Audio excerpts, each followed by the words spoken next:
औरंगजेब के शासनकाल में युद्ध, विद्रोह, दमन, चढ़ाई इत्यादि का तांता लगा रहा।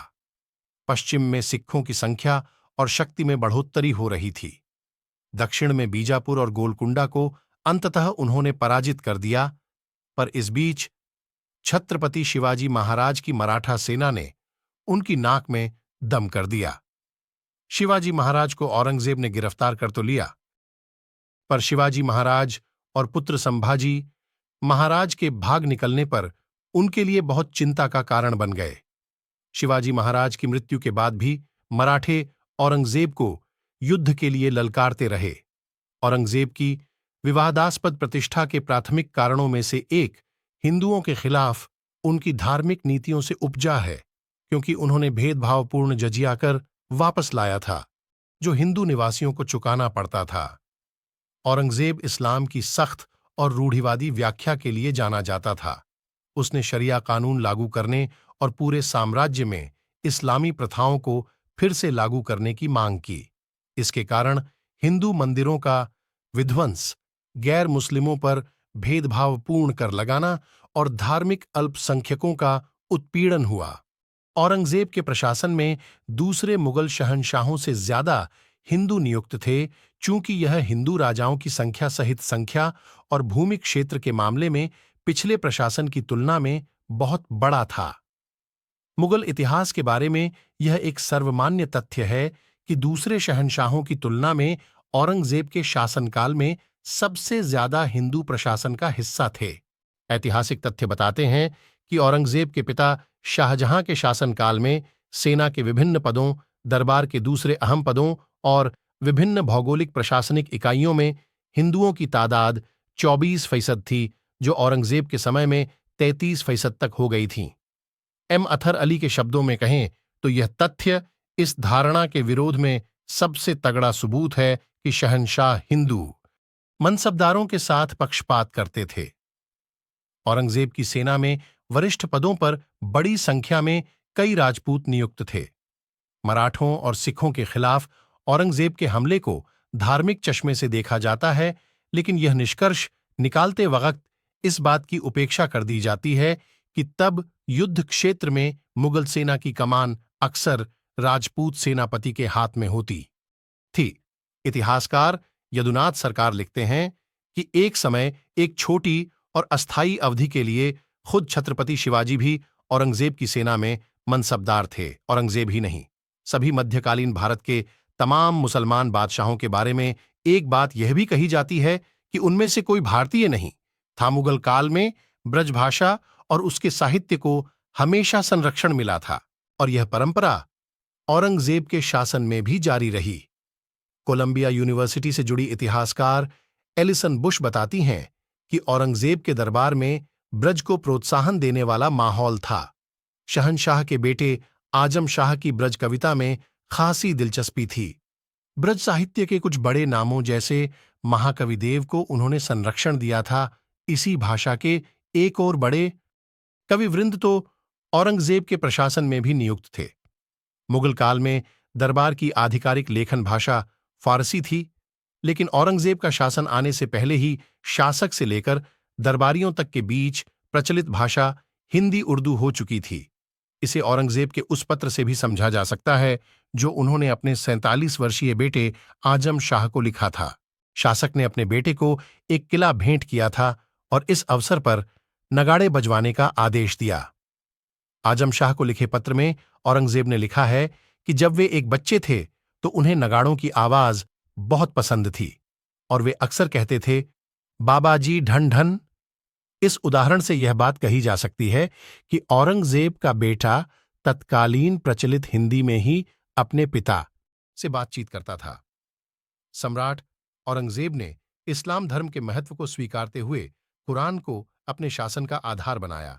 उन्होंने सिक्कों पर कलमा खुदवाना, नौरोज का त्योहार मनाना, भांग की खेती करना, गाना बजाना आदि पर रोक लगा दी।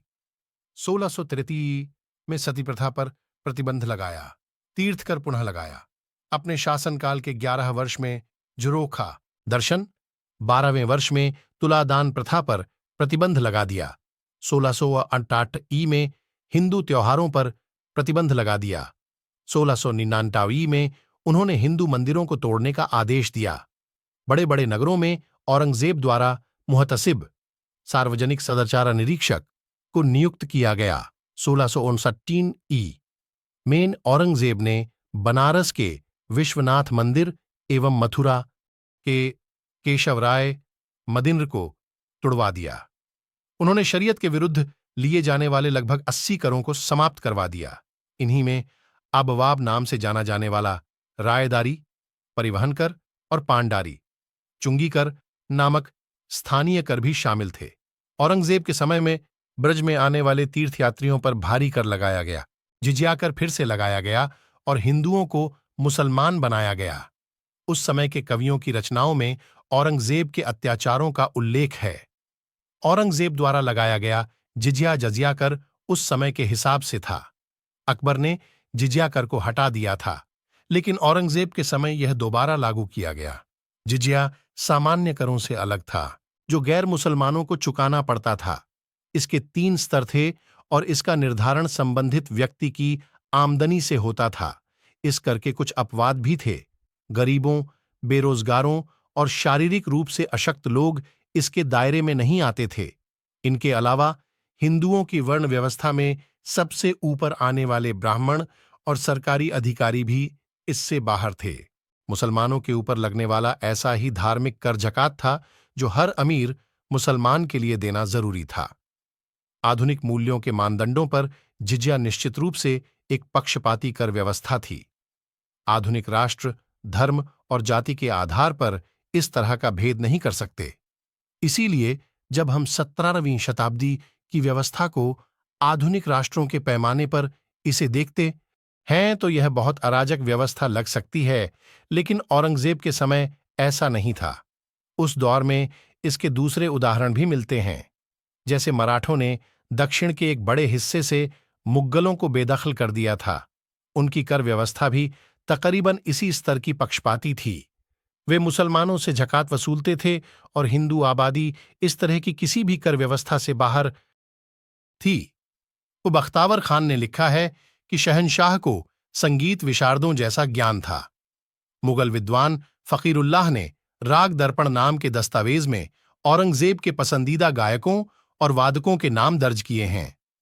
औरंगजेब को अपने बेटों में आजम शाह बहुत प्रिय थे और इतिहास बताता है कि शाह अपने पिता के जीवन काल में ही निपुण संगीतकार बन चुके थे।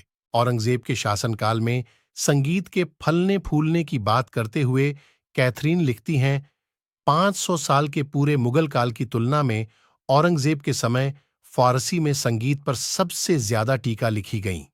हालांकि यह बात सही है कि अपने जीवन के अंतिम समय में औरंगजेब ज्यादा धार्मिक हो गए थे और उन्होंने गीत संगीत से दूरी बना ली थी, लेकिन ऊपर हमने जिन बातों का जिक्र किया है उसे देखते हुए यह माना जा सकता है कि उन्होंने कभी अपनी निजी इच्छा को सल्तनत की आधिकारिक नीति नहीं बनाया। औरंगजेब के अंतिम समय में दक्षिण में मराठों का जोर बहुत बढ़ गया था। उन्हें दबाने में शाही सेना को सफलता नहीं मिल रही थी।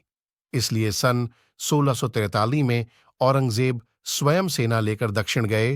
वह राजधानी से दूर रहते हुए अपने शासनकाल के लगभग अंतिम 25 वर्ष तक उसी अभियान में रहे।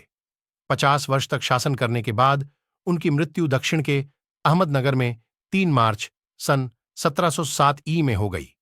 दौलताबाद में स्थित फकीर बुरहानुद्दीन की कब्र के अहाते में उन्हें दफना दिया गया। उनकी नीति ने इतने विरोधी पैदा कर दिए जिस कारण मुगल साम्राज्य का अंत ही हो गया। हालांकि औरंगजेब खुद को हिंदुस्तान का शहंशाह मानते थे एवं उनकी दौलत बहुत थी, मगर खुद की कब्र के बारे में उनके ख्यालात अलग थे। उन्होंने खुद की कब्र के बारे में ऐसा लिखा था कि वह बहुत ही सीधी सादी बनाई जाए। उनकी कब्र औरंगाबाद जिले खुलदाबाद में स्थित है।